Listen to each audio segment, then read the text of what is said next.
Bonjour à toi, jeune Padawan.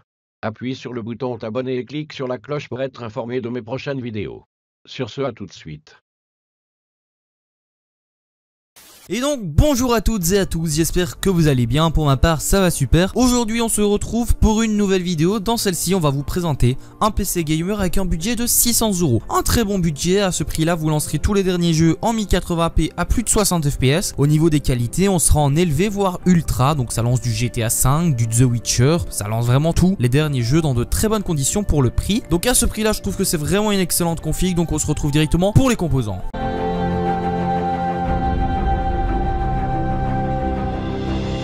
Donc pour le processeur, je vous ai pris l'Intel Pentium G4560. C'est un excellent processeur à 3,5 GHz et il est sur la dernière architecture d'Intel Kaby Lake. C'est un processeur bien sûr sur le socket 1151, sans douter par rapport à l'architecture. Excellent pros, vous pouvez aller voir des benchmarks, ça a été élu le meilleur processeur de l'architecture Kaby Lake. Tout simplement pour 75,90 €, vous avez un excellent processeur qui vous lancera tous les derniers jeux dans de super bonnes conditions. Pour la carte mère, c'est la Gigabyte B250M D2V, une excellente carte mère en format micro ATX. Bien sûr elle possède un socket 1151, sinon elle ne serait pas compatible avec le processeur.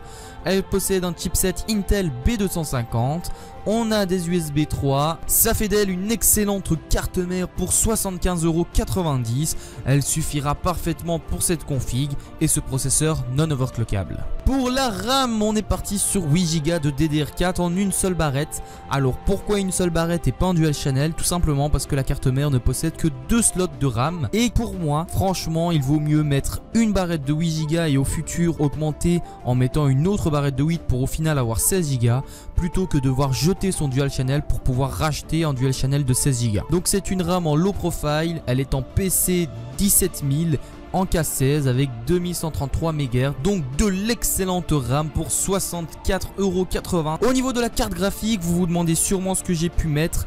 J'ai bien sûr mis la Gigabyte Radeon RX 480 G1 Gaming, elle possède 8 Go. C'est une excellente carte, on ne le redira plus. Personnellement, entre la 1060 et la RX 480, je préfère largement la Radeon RX 480. Elle est bien meilleure en bench qu'une 1060. Je mettrai d'ailleurs des benchmarks dans la description, n'hésitez pas à les voir. Elle est compatible VR, elle a une backplate, elle rentre très bien dans ce thème un petit peu rouge et noir on va dire. Donc ce sera tout pour cette excellente carte qui ne coûte que 249,49 €. Et pour une carte graphique de ce type de qualité, franchement on est sur un prix très raisonnable et qui est complètement justifié.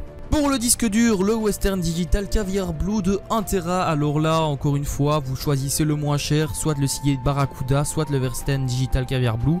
Ils sont complètement égaux. La seule chose qui les diffère, c'est le nom de la marque. Ils ont les mêmes caractéristiques, c'est-à-dire ce sont des disques durs en 3,5 pouces. Ils possèdent tous les deux un nombre de rotations par minute qui s'élève à 7200.